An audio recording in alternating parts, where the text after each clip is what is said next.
Well, thank you very much. It's an honor to have the President of Ukraine with us. We've had a lot of good discussions, a lot of good talks, and I think progress is being made, very, very substantial progress in many ways. We had a good meeting, as you know, just a short while ago with the President of Russia, and I think there's a possibility that something could come out of it, and today's meeting is very important. We have, I guess, the seven very powerful leaders from Europe, and we're going to be meeting with them right after this meeting, and thank you very much for being here. Thank you so much, Mr. President. If I can, first of all, thank you for invitation, and thank you very much for your efforts, personal efforts to stop killings and stop this war. Thank you, and using this opportunity, many thanks to your wife, First Lady of the United States. She sent a letter to Putin about our children, abducted children, and my wife, First Lady of Ukraine. She gave the letter. It's not to you, to your wife. Oh, I want it. Yeah. So we are saying this sensitive topic, yes, please. And thanks to our partners, and that you supported this format, that after our meeting we can have leaders who are around us, UK and France, Germany, Italy, Finland, EU, NATO, I mean all partners around Ukraine supporting us. Thanks to them, and thank you very much for invitation. Thank you very much for being here. President Trump. Do you think it's fair? Yes, Peter, go ahead. Thank you, President Trump. So, President Zelenskyy, you say in a post on X today, Russia must end this war, which it itself started. President Trump, you say President Zelenskyy of Ukraine can end the war with Russia almost immediately if he wants to, which is it? Yeah, I think that's true. I think they'll. We're going to have a meeting. I think if everything works out well today, we'll have a trilat. And I think there will be a reasonable chance of ending the war when we do that. And is this the end of the road for American support for Ukraine? Is today's meeting deal or no deal? I can never say that. It's never the end of the road. People are being killed, and we want to stop that. So I would not say it's the end of the road. No, I think we have a good chance of doing it. It's been almost 4 years now that a lot of people were killed last week. A lot of people last week. I mean, millions of people killed, but a lot of people last week for whatever reason. A big number, a lot of soldiers, on both sides.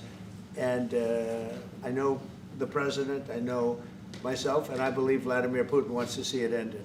And as you met with Putin on Friday, today you've got President Zelenskyy here. As you listen to Russia and Ukraine, which side has the better cards? Right? Well, I don't want to say that. I'm just here to be, look, this isn't my war. This is Joe Biden's war. He's the one that had a lot to do with this happening, and we want to get it ended. And we want it to end good for everybody. We want it to end good. The people of Ukraine have suffered incredibly. And to that point, President Zelenskyy, are you prepared to keep sending Ukrainian troops to their deaths for another couple years, or are you going to agree to redraw the maps? Thank you for your question. So, first of all, we live under each day attacks. That today have been a lot of attacks and a lot of wounded people, and the child was dead, small one year and a half. So we need to stop this war, to stop Russia, and we need support American and European partners. And we will do our best for this. So, and I think we show that we are strong people, and we supported the idea of the United States, personally of President Trump, to stop this war, to make a diplomatic way of finishing this war. And we are ready for trilateral, as President said. This is a good signal about trilateral. I think this is very good. Thank you. Mr. President,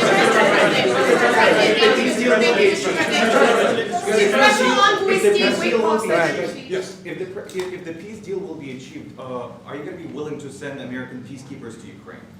Well, we're going to work with Ukraine. We're going to work with everybody, and we're going to make sure that if there's peace, the peace is going to stay long term. This is very long term. We're not talking about a 2-year peace and then we end up in this mess again. We're going to make sure that everything's good. We'll work with Russia. We're going to work with Ukraine, and we're going to make sure it works. And I think if we can get to peace, it's going to work. I have no doubt about it. Your team has talked about Your team has talked about security guarantees. Could that involve U.S. troops? Would you rule that out in the future? We'll let you know that maybe later today. We're meeting with 7 great leaders of great countries also, and we'll be talking about that. They'll all be involved, but there'll be a lot of help. When it comes to security, there's going to be a lot of help. It's going to be good. They are first line of defense because they're there. They're Europe, but we're going to help them out also. We'll be involved. Mr.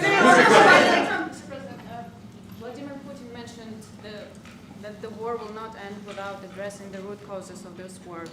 Have you had an understanding what are the root causes of this war?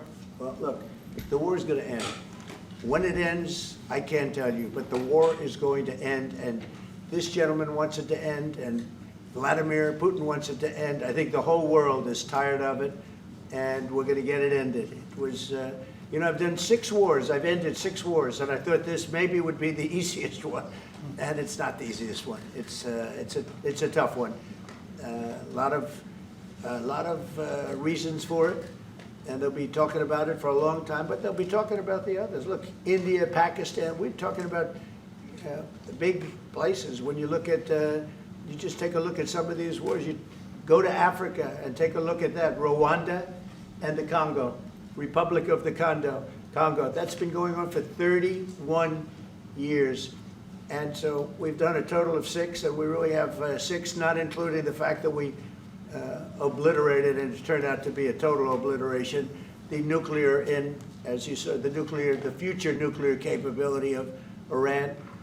And this one, I think we're going to get solved also. I feel confident we're going to get it solved. Like guarantees or special envoy put forward. Thank you, Mr. President. Can you tell us about your conversations with European leaders and what they need to see to support an end to the war? Yeah, well, we're going to be meeting with a great representative group and 7 very powerful, very big countries, and great people, all friends of mine and friends of yours.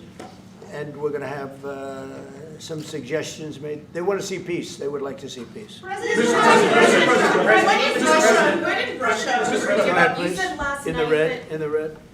President Trump, do you think it's fair to, for Ukraine and for Russia to achieve a lasting and durable peace if Ukraine cedes its territories that Russia hasn't yet conquered? Do you think it's a fair peace for Ukraine? We're going to have a lasting peace. Just to answer the first part of your question, we're going to have a lasting peace. I hope it's going to be immediately. I hope it doesn't have to go on. And I think people of the whole world is going to be very happy when that's announced. Yeah, please. Mr. President, you posted on social media, Mr. President, a very touching letter from the First Lady, and the letter was hand-delivered to President Putin, and it calls for an end to the war, essentially, because of the children and the children's future. Why did the First Lady feel that letter was necessary? Was it because she believes that Mr. Putin is the aggressor in the war? Is a similar letter being hand-delivered to President Zelenskyy? So the First Lady felt very strongly. She's watched the same thing that you watch and that I watch. I see things that you don't get to see, and it's horrible. But when she's got a great love of children, she has a wonderful son that she loves, probably more than anybody, including me. I hate to say it, but she loves her son. She loves children, and she hates to see something like this happening. And that goes for other wars too. I mean, she sees the heartbreak, the parents, the funerals that you see on television. Always funerals. We want to see something other than funerals. No, she felt. It was a beautiful letter. It was very well received by him. And she did ask me to say, she would love to see this end. She would love to see it end. And she says it very openly, very proudly, and with great sorrow because so many people have been killed. Mr. President, last week, Brian, go ahead, Brian. Yes, sir. I've got a question for each of you. Yes. First of all, Mr. President Zelenskyy, you look fabulous in that suit. I said the same thing. Yeah, you look good. I said the same thing. Yeah, looks good on I you. said the one that attacked you last time. See, now he's I remember that. Yeah, I apologize to you. You look wonderful. No, my first question for you, President Zelenskyy. In the same suit. You see, I changed, you are not. Maybe yours is much better than mine. Please. Real quickly, upon peace, God willing we get peace, are you open to holding an election in your country? Yes, of course. We are open for election, yes. We have to do safety circumstances, and a little bit we need to work in the parliament, because during the war you can't have elections, but we can do security. We need, maybe, how to say, we need a truth, yes, everywhere, in the battlefield, in the sky, in the sea, yeah, to make possible for people to do democratic, open, legal elections. So you say we're ready. during the war, you can't have elections. So let me just say, 3.5 years from now, so you mean if we happen to be in a war with somebody, no more elections? Oh, that's good. I wonder what the fake You like news this is. idea? Yeah. No. Speaking of news, I got a question for you. This sounds insane for me even to ask this, but do you think the American media really doesn't even want a peace deal because they've seen they've been so critical of you every step of the way as you lead the charge for peace? It's an amazing phenomenon. I said that if in the settlement you got Moscow, St. Petersburg, and thousands of miles around them, they would say, I made a bad deal. The level of hatred and animosity is incredible. Not with all. I mean, we have great people up here. We also have terrible people up there that I think are told what to say. But, you know, in solving all of these wars, they don't even write about it. You know, I saw major wars. I saw wars that have been going on for 31, 35, and 37, and a couple of quicker ones. One that was going to go into a full-blown deal very quickly. You know what the one I'm talking about. It was a big one. But they don't even write about that. No matter what I do, no matter what, and you know, this is not anything to do with you. It's probably to your advantage in a certain way. But no matter what I do, no matter what deal I make, from my standpoint, you'll come out good. Maybe President Putin will come out good. But they'll say, Trump was absolutely horrible. It's just it. And I've lived with that for a long time. I've lived with it since just before the first election. I used to get great publicity. Now I get the worst publicity anyone's ever gotten in office, but I won in a landslide, so that people understand. They're the only ones that count, ultimately. But I've also had great reporters. I've had journalists that are very good. But it's very sad when you do the right thing. As an example, they said, because of the fact that Vladimir Putin came to American soil, this was a tremendous defeat for Donald Trump. No, it was really wonderful that he did it. It was a hard thing for him to do, to be honest with you. It was the opposite of what they said, but they said it. Now, if he didn't come, they'd say that was also bad for Trump. You know, there's no way. And there's just a great dishonesty of the press, and I think that's why it's lost its credibility. You know, its credibility is at an all-time low. We have a thing going on right now in D.C. We went from the most unsafe place anywhere to a place that now friends are calling me up, Democrats are calling me up, and they're saying, sir, I want to thank you. My wife and I went out to dinner last night for the first time in 4 years, and Washington, D.C. is safe, and you did that in 4 days. I'll tell you, it's safe. I had another friend of mine. He has a son who's a great golfer. He's on tour, and he came in 4th yesterday in the big tournament where Scotty Scheffler made the great shot, and he said his son is going to dinner in Washington, D.C. tonight. I said, would you have allowed that to happen a year ago? He said, no way, no way. He said, what you've done is incredible. And I think the people realize it. But the press says, he's a dictator, he's trying to take over. No, all I want is security for our people. But people that haven't gone out to dinner in Washington, D.C. in 2 years are going out to dinner. And the restaurants the last 2 days were busier than they've been in a long time. Sir, I walked around yesterday with MTG. If you can walk around with DC with MTG and not be attacked, the city is safe. Yeah, Sir, on the situation. Thank you, Mr. President. Last week, you warned of what you called severe consequences if a 30-day ceasefire or any type of ceasefire were not agreed to by Russia. Will there be severe consequences? Does that change because of I your don't meeting think you with need a President ceasefire. You know, if you look at the 6 deals that I settled this year, they were all at war. I didn't do any ceasefires.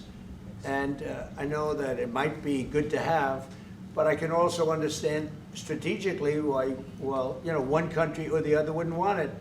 You have a ceasefire and they rebuild and rebuild and rebuild, and, you know, maybe they don't want that.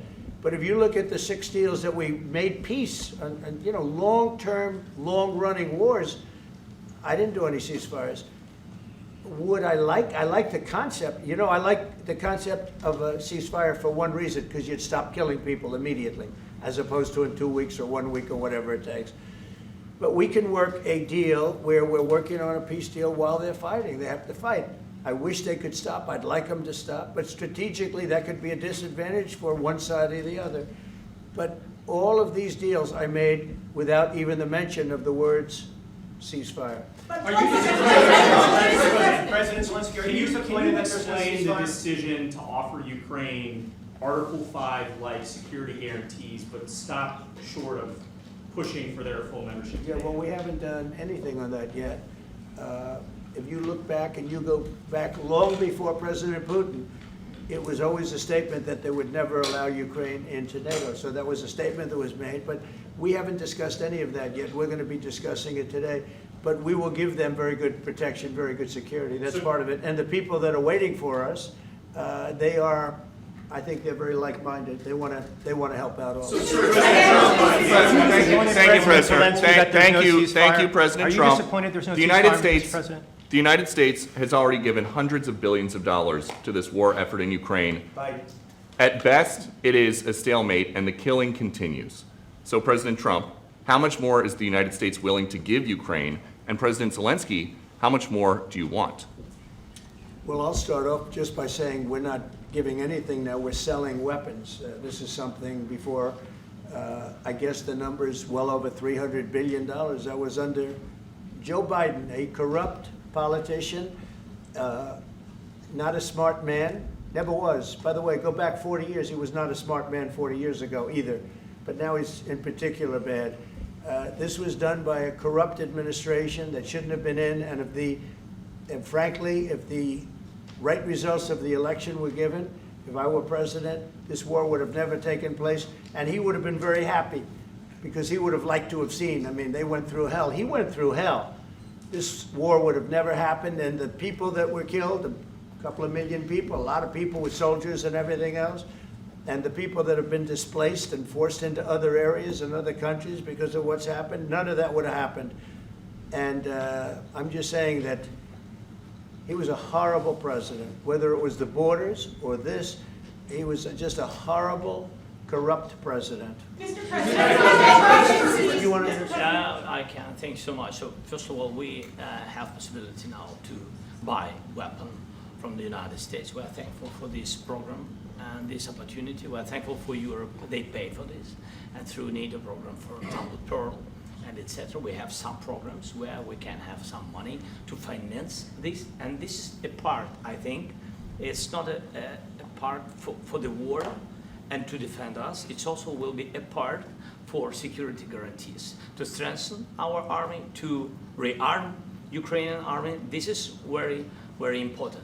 And it depends how much money we need to rearm. For example, the question of air defense, we spoke about it with President Trump, and I'm happy that we have now bilateral decisions and we work on it with production, American production. Nobody in Europe has so many air defense like Patriots, for example. We need it very much, and this is also about defending.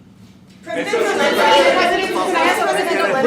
think the good news, we make the best military equipment in the world by far. You mentioned the Patriots. How good are they? Systems. We have systems, they're literally 100% foolproof. And it's really like shooting two bullets, you know, two bullets hitting each other in the air in a space like this. The chances, 100%. It's 99 to 100%. So we sell the equipment to NATO. And NATO does what, I don't know what the arrangement is that you have with, but I know that they want you to have the equipment. And we're getting the best equipment in the world, but they pay us for the equipment. Under Biden, it was just crazy what was going on. I believe the number is over 300. I think it could be $350 billion worth of equipment and money and everything else. And we've made more progress in settling this war in the last 2 months and they made in 4 years. This should have been settled a long time ago, but it should have never happened. Yeah, please.